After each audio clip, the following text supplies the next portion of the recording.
গরু বাছরকে ভোট কেন্দ্রে ঘোরাফেরার সুযোগ দিয়েছেন, ভোটারদেরকে ভোট দেওয়ার সুযোগ দেননি। যুগ যুগ ধরে জাতীয়তাবাদী শক্তিকে বিনষ্ট করা, ধ্বংস করার জন্য আন্তর্জাতিক সাম্রাজ্যবাদী আধিপত্যবাদীরা যেভাবে চক্রান্ত করে, সেই চক্রান্ত এখনো থেমে নেই।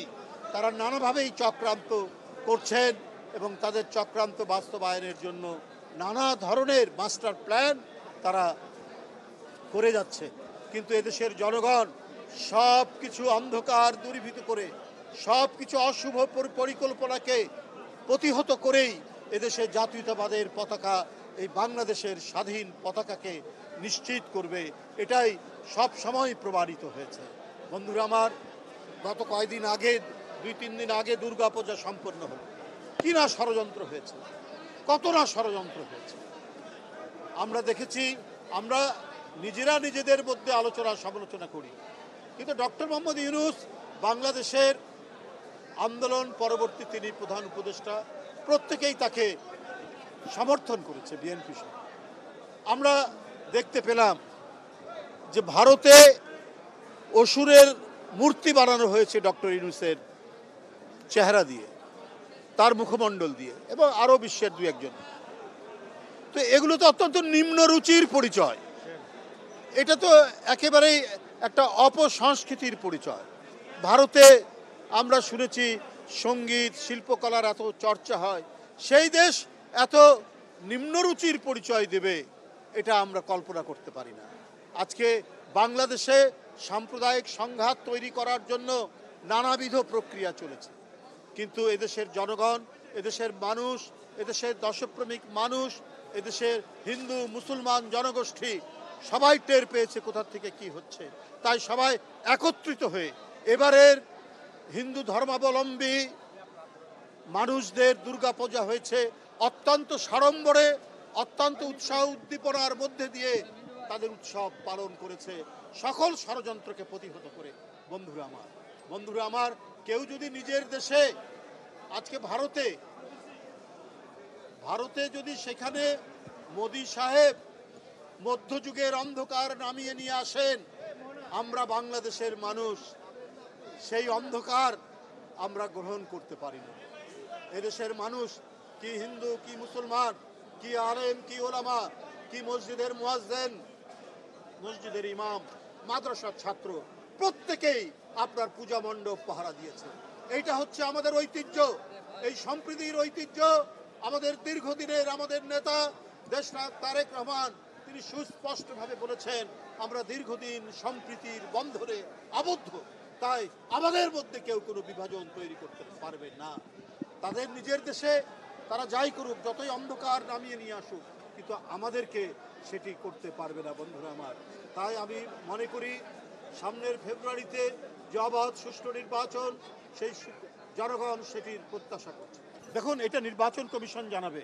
আমরা বারবার দাবি করেছি, তারা বলেছেন তারা প্রায় অনেকাংশেই তারা প্রস্তুতি গ্রহণ করেছেন। আমার মনে হয় যে সময় পেয়েছেন, এই সময়ের মধ্যে প্রস্তুতি গ্রহণ করা মোটেই কঠিন কোনো কাজ নয়। আমি আশা করি নির্বাচন কমিশন সেই প্রস্তুতি সম্পন্ন করেছেন এবং জনগণ তো প্রস্তুত, জনগণ তো ভোট দিতে প্রস্তুত। তো সুতরাং নতুন কোনো ইস্যু তৈরি করে জনমনকে এবং মানুষের চোখে বিভ্রান্ত করার যারা চেষ্টা করছেন, তারাও জনগণের কাছে আজকে ধরা খেয়ে যাবেন। তারাও জনগণ দেখতে পাচ্ছে, যারা যে মানুষরা 16 বছর ভোট দিতে পারেনি, শেখ হাসিনা ভোটকে তালা দিয়ে বন্ধ করে রেখেছিলেন, নির্বাচনের নামে প্রহসন করেছেন, গরু বাছরকে ভোট কেন্দ্রে ঘোরাফেরার সুযোগ দিয়েছেন, ভোটারদেরকে ভোট দেওয়ার সুযোগ দেননি। যুগ যুগ ধরে জাতীয়তাবাদী শক্তিকে বিনষ্ট করা, ধ্বংস করার জন্য আন্তর্জাতিক সাম্রাজ্যবাদী আধিপত্যবাদীরা যেভাবে চক্রান্ত করে, সেই চক্রান্ত এখনো থেমে নেই। তারা নানাভাবেই চক্রান্ত করছেন এবং তাদের চক্রান্ত বাস্তবায়নের জন্য নানা ধরনের মাস্টার প্ল্যান তারা করে যাচ্ছে। কিন্তু এদেশের জনগণ সব কিছু অন্ধকার দূরীভূত করে, সব কিছু অশুভ পরিকল্পনাকে প্রতিহত করেই এদেশে জাতীয়তাবাদের পতাকা, এই বাংলাদেশের স্বাধীন পতাকাকে নিশ্চিত করবে, এটাই সব সময় প্রমাণিত হয়েছে। বন্ধুরা আমার, গত কয়েকদিন আগে, 2-3 দিন আগে দুর্গাপূজা সম্পন্ন হলো। কি না ষড়যন্ত্র হয়েছে, কত না ষড়যন্ত্র হয়েছে আমরা দেখেছি, আমরা নিজেরা নিজেদের মধ্যে আলোচনা সমালোচনা করি, কিন্তু ডক্টর মোহাম্মদ ইউনূস বাংলাদেশের আন্দোলন পরবর্তী তিনি প্রধান উপদেষ্টা, প্রত্যেকেই তাকে সমর্থন করেছে বিএনপি সহ। আমরা দেখতে পেলাম যে ভারতে অসুরের মূর্তি বানানো হয়েছে ডক্টর ইউনূসের চেহারা দিয়ে, তার মুখমণ্ডল দিয়ে, এবং আরও বিশ্বের দু একজন। তো এগুলো তো অত্যন্ত নিম্ন রুচির পরিচয়, এটা তো একেবারেই একটা অপসংস্কৃতির পরিচয়। ভারতে আমরা শুনেছি সঙ্গীত শিল্পকলার এত চর্চা হয়, সেই দেশ এত নিম্নরুচির পরিচয় দেবে এটা আমরা কল্পনা করতে পারি না। আজকে বাংলাদেশে সাম্প্রদায়িক সংঘাত তৈরি করার জন্য নানাবিধ প্রক্রিয়া চলেছে, কিন্তু এদেশের জনগণ, এদেশের মানুষ, এদেশের দেশপ্রেমিক মানুষ, এদেশের হিন্দু মুসলমান জনগোষ্ঠী সবাই টের পেয়েছে কোথা থেকে কি হচ্ছে। তাই সবাই একত্রিত হয়ে এবারের হিন্দু ধর্মাবলম্বী মানুষদের দুর্গাপূজা হয়েছে অত্যন্ত সাড়ম্বরে, অত্যন্ত উৎসাহ উদ্দীপনার মধ্যে দিয়ে তাদের উৎসব পালন করেছে, সকল ষড়যন্ত্রকে প্রতিহত করে। বন্ধুরা আমার, কেউ যদি নিজের দেশে আজকে ভারতে যদি সেখানে মোদি সাহেব মধ্যযুগের অন্ধকার নামিয়ে নিয়ে আসেন, আমরা বাংলাদেশের মানুষ সেই অন্ধকার আমরা গ্রহণ করতে পারি না। এদেশের মানুষ কি হিন্দু কি মুসলমান, কি আলেম কি ওলামা, কি মসজিদের মুয়াজ্জিন, মসজিদের ইমাম, মাদ্রাসার ছাত্র, প্রত্যেকেই আপনার পূজা মণ্ডপ পাহারা দিয়েছে। এইটা হচ্ছে আমাদের ঐতিহ্য, এই সম্প্রীতির ঐতিহ্য। আমাদের দীর্ঘদিনের আমাদের নেতা দেশনায়ক তারেক রহমান তিনি সুস্পষ্টভাবে বলেছেন, আমরা দীর্ঘদিন সম্প্রীতির বন্ধনে আবদ্ধ, তাই আমাদের মধ্যে কেউ কোনো বিভাজন তৈরি করতে পারবে না। তাদের নিজের দেশে তারা যাই করুক, যতই অন্ধকার নামিয়ে নিয়ে আসুক, কিন্তু আমাদেরকে সেটি করতে পারবে না বন্ধুরা আমার। তাই আমি মনে করি সামনের ফেব্রুয়ারিতে যে অবাধ সুষ্ঠু নির্বাচন, সেই জনগণ সেটির প্রত্যাশা করছে। দেখুন, এটা নির্বাচন কমিশন জানাবে। আমরা বারবার দাবি করেছি, তারা বলেছেন তারা প্রায় অনেকাংশেই তারা প্রস্তুতি গ্রহণ করেছেন। আমার মনে হয় যে সময় পেয়েছেন, এই সময়ের মধ্যে প্রস্তুতি গ্রহণ করা মোটেই কঠিন কোনো কাজ নয়। আমি আশা করি নির্বাচন কমিশন সেই প্রস্তুতি সম্পন্ন করেছেন এবং জনগণ তো প্রস্তুত, জনগণ তো ভোট দিতে প্রস্তুত।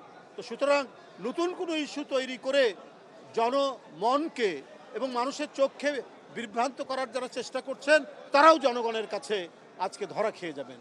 তারাও জনগণ দেখতে পাচ্ছে যারা যে মানুষরা 16 বছর ভোট দিতে পারেনি, শেখ হাসিনা ভোটকে তালা দিয়ে বন্ধ করে রেখেছিলেন, নির্বাচনের নামে প্রহসন করেছেন, গরু বাছরকে ভোট কেন্দ্রে ঘোরাফেরার সুযোগ দিয়েছেন, ভোটারদেরকে ভোট দেওয়ার সুযোগ দেননি। দিনের ভোট রাত্রে করেছেন র্যাবকে দিয়ে, ছাত্রলীগ যুবলীগকে দিয়ে, ভোটাররা যেতে পারেনি। তো সুতরাং এই যে দীর্ঘ 16 বছর প্রকৃত ভোটাররা ভোট কেন্দ্রে যেতে পারেনি, সেই নিশ্চয়তা বিধান করবে এবারে নির্বাচন কমিশন এবং ডক্টর ইউনূস সাহেবের নেতৃত্বাধীন অন্তর্বর্তীকালীন সরকার। অন্তর্বর্তীকালীন সরকার নিরপেক্ষ সরকার, সে কোনো দিকে হেলবে না, কোনো দিকে যাবে না। তাই আবারও বলি, আজকে প্রশাসনে বিভিন্ন জায়গায় একটি বিশেষ রাজনৈতিক দল, যেটা বলেছি, একটি ইসলামপন্থী রাজনৈতিক দলের লোকজনদেরকে খুব কৌশলে নানাভাবে তাদেরকে বসানো হয়েছে। এটা দিয়ে কিন্তু অবাধ সুষ্ঠু নির্বাচন হবে না। জনগণ প্রত্যক্ষ করছে, আমরাও প্রত্যক্ষ করছি কোন কোন গুরুত্বপূর্ণ পদে এই সমস্ত বিশেষ রাজনৈতিক দলের মনোভাবাপন্ন প্রশাসক এবং আমলাদেরকে বসানো হচ্ছে। তারা কখনোই নিরপেক্ষ নির্বাচন হতে দেবে না। তাই আমি ডক্টর মোহাম্মদ ইউনূস সাহেবের প্রতি আমাদের আস্থা, দলের আস্থা সব রেখেই বলবো যে আপনারা এমন ব্যক্তিদের নিয়োজিত করুন যারা নিরপেক্ষ নির্বাচন করবে, কোনো দলের আজ্ঞাবাহক হবে না। আজকে 16 বছর শেখ হাসিনা দলের আজ্ঞাবাহী নির্বাচন কমিশন, প্রশাসন, পুলিশ দিয়ে একচেটিয়া দুর্বৃত্তের যে শাসন করেছিলেন, আওয়ামী ফ্যাসিবাদের শাসন করেছিলেন, আরেকটি কোনো নতুন ফ্যাসিবাদের শাসন এদেশে মানুষ দেখতে চায় না। বন্ধুরা আমার, দেখুন, এইসব প্রচারণা দিয়ে কিছু হবে না। আমরা দেখেছি 91 সালে এরশাদের পতনের পর শেখ হাসিনা ইন্ডিয়া থেকে ফেরত এসে বলল যে বিএনপি 10টিরও বেশি সিট পাবে না। মনে আছে না আপনাদের? একেবারে স্পষ্টভাবে বলেছেন যে বিএনপি 10টির